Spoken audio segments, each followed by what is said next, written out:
Hi everyone, and welcome back to Asian Art.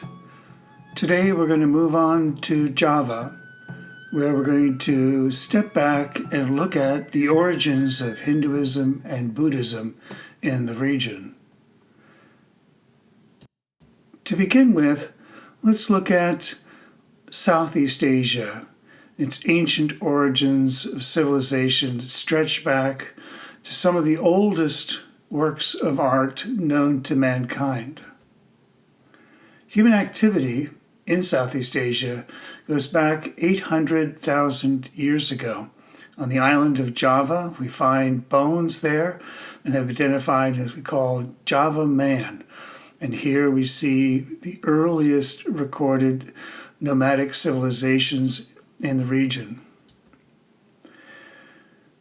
Cave paintings that have been found in Sulawesi at 65,000 BCE are some of the oldest in the world, older than those more famous ones in southern France and Spain, which are about 45,000 years ago. We find that domestic agriculture came into effect in the region about 2,500 BCE. Here, people began to farm millet, a simple grain that grows abundantly in the region. But it was around the Dongsung region when bronze casting was introduced and the idea of kingship and power and larger social organizations began to emerge. At this point, we believe there was a transition to rice agriculture and an interest in developing trade. It was in the 1st century CE that Indian traders came into the region and introducing Hinduism and Buddhism. They were interested in trading in Southeast Asia for the rice, but also as a meeting point with the people from China. At about 732 to 1006 CE, a kingdom emerges in central Java, which creates some of the most impressive temples in Southeast Asia. They are Borobudur and Prambanan. This kingdom was designed by the Shailendra dynasty, who had been rulers in many kingdoms throughout Southeast Asia. And they had come to this part where there was a fertile region, and they were able to bring traders in from China and India, and they were able to trade with them their own vast stores of rice. To impress these visitors and to bring them into this region, these massive temples were built. The first to talk about is Prambanan Temple Complex. It's just outside the city of Yogyakarta in modern-day Indonesia. The main temple complex, called Siwagraha, or the Home of Shiva, is a complex with 3 major temples with 3 adjoining minor temples. It was built in the 9th century. And you see that it was a place that was meant to impress. A vast, open plain. These mountain-like temples would have stood out for quite a distance. The 3 major temples are dedicated to the Brahma Trimurti, Brahma, Shiva, and Vishnu. Notice how Shiva takes the largest and most important position in the temple grounds and becomes a central focus point of the entire complex. Opposite these major temples, the 3 minor temples are to the Vahana of the deity. So Shiva's Vahana would just opposite him would be the bull Nandi. Vishnu would be the eagle Garuda, and Brahma the swan. The entire Prambanan temple complex is quite vast, not only including Sivagraha, what was probably a royal court, and several other smaller temples, and a very large Buddhist temple, Chandi Sewu. We're going to focus entirely on Sivagraha and its construction and unique features. The Sivagraha is a Dravida-style temple, which is much taller and elongated than you find in southern India. It also has a very unique top to it.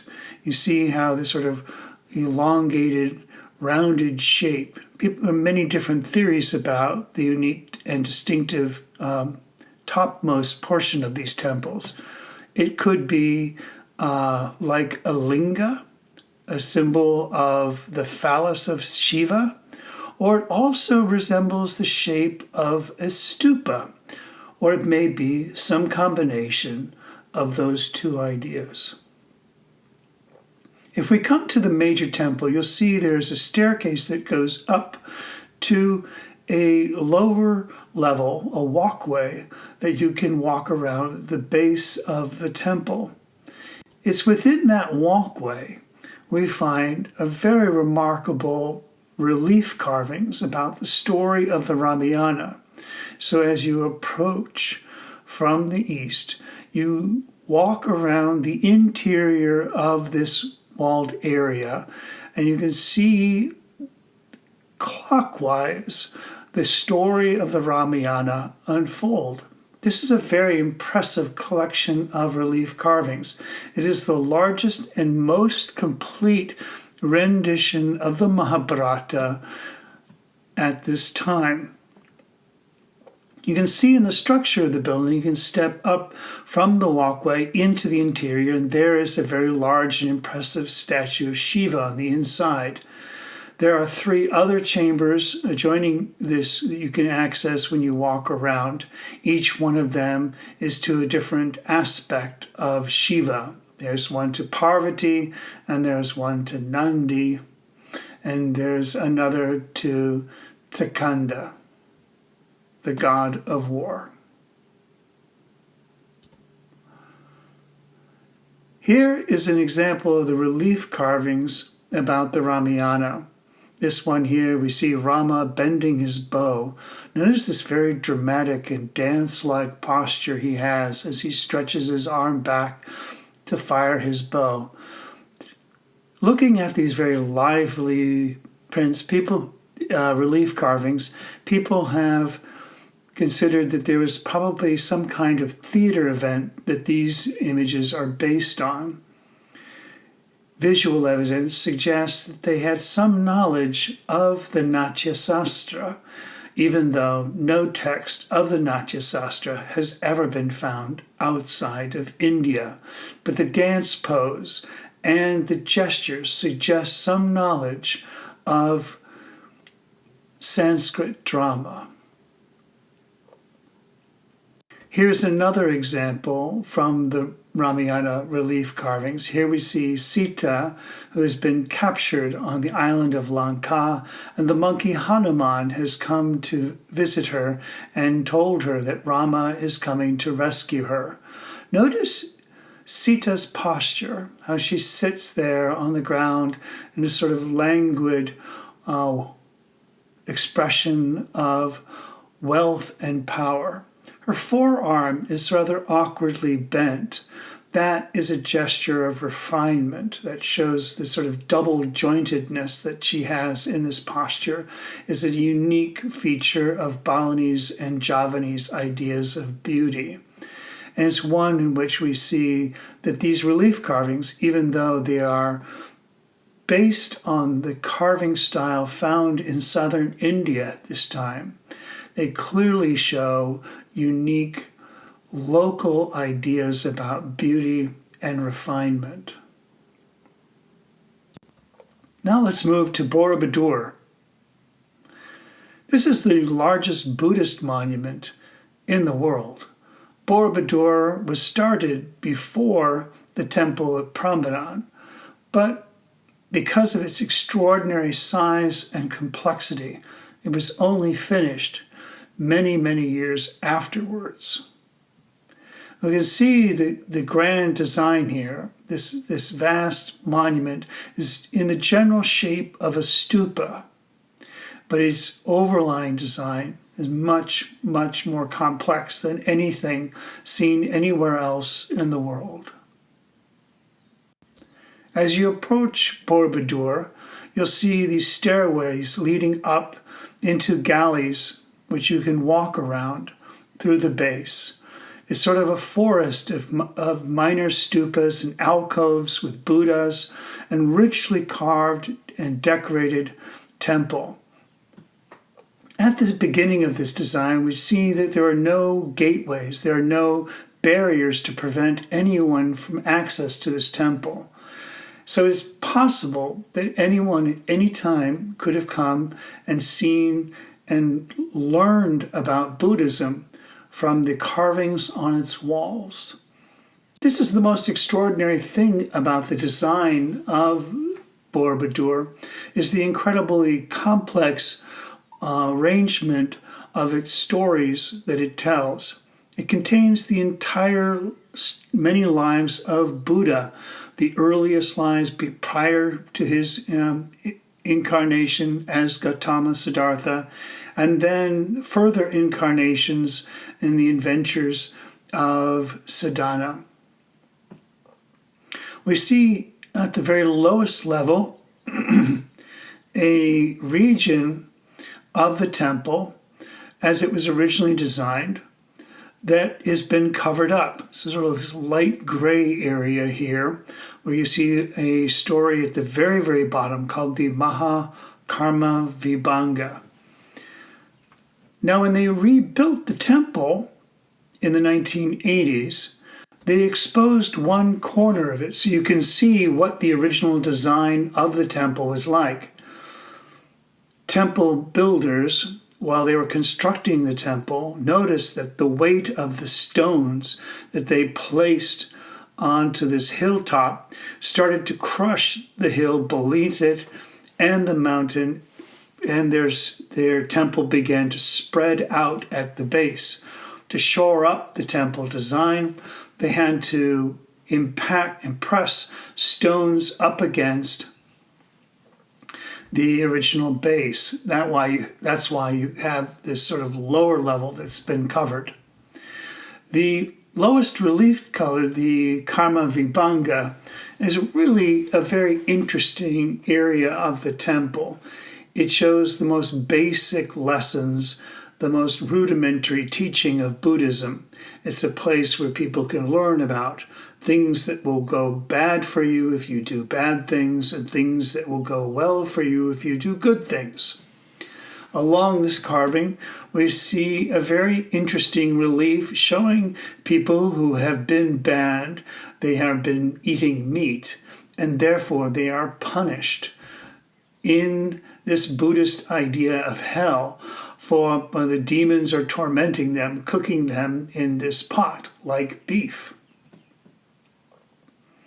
The other thing that's interesting about this lower level is that it reveals the most detailed and exacting carvings, because they were covered up just before they were finished, so you can see them in pristine shape. Much of the temple is in extraordinary shape. It was beautifully restored in the 1980s, but even still, the relief carvings show an incredible degree of naturalism and sophistication in design and complexity. The relief carvings would have been even more beautiful when they were originally built, because the entire temple was covered in a plaster and then painted, and then more richly covered than you can see, even imagine today. So this would have been a very brilliant and colorful and exciting temple to come visit. In the lowest levels, we learn about the life of Buddha. And here is a relief carving from the story we already know about the moment that Buddha realizes he must leave his royal palace and go on a spiritual journey. And here we call this the Great Departure. Notice also how Gautama Siddhartha steps onto the back of the horse. His arm is too bent in a double-jointed way, as if he representing the idea of princely grace and beauty. Notice the people below the horse, the asparas, the divine helpers who are carrying the horse on under their hands to make sure that Buddha can escape without making a sound. The story of the life of Buddha recorded in Borobudur is a little more fantastic than stories recorded elsewhere. It is a story version that has blended many other myths and legends attached to the Prince Siddhartha. Here we see him shooting an arrow through 7 palm trees. This very same adventure is also attributed to the hero Rama. And so it's important in the story of Siddhartha to see him with these feats of strength, to show that he was a good prince, a very capable prince, that he did not surrender being a prince because he was weak and unwilling to do the job. As you walk around the lower levels, you see up above the relief carvings, these many alcoves with statues of Buddha. Notice above the Buddha, the head of the Kala, and at either end of that archway, the Makara, the Vahana of the god of the sea. Again, just as we saw in Prambanan, these Hindu elements are overshadowing the Buddhist elements. And this is true of both now Borobudur and Prambanan. Both of them have Buddhist elements in the Hindu design and Hindu elements in the Buddhist design. Once you've walked through the lower corridors and you've learned all that can be learned from the relief carvings there, you enter into an upper region where the spacious open air greets you, and you see these bell-shaped structures which inside each one is housed a statue of the Buddha holding a mudra of different designs. At this point, you no longer will learn about Buddhism from looking at pictures of things in the world. You are now prepared to reach a new, higher level of Buddhism, where you will learn Buddhism directly from the Buddha nature itself. This is the remarkable thing about Borobudur. As you ascend to the top of the mountain, the teachings become more and more complex and esoteric and mystical until you reach this heightened state of awareness at the uppermost levels. It's really an extraordinary way in which it leads people to believe they are getting closer to their path toward enlightenment. Borobudur is really in incredible shape, in part due to the beautiful restoration in the 1980s, but also because it was really only used for a very short period of time. It came into completion late in the 9th century, and then by the 10th century it had already been abandoned. It believed a large volcanic eruption in the area made habitation of the kingdom of Mataram completely untenable, and they all fled to the east. It was largely unknown and completely forgotten about, except for by legends and stories by locals. It was only uncovered by the British in the 17th century after they captured the region from the Dutch during the French-English Wars. Borobudur, as the kingdom moved east, as Borobudur faded, the kingdom moved east. And we'll talk about that in our next lecture.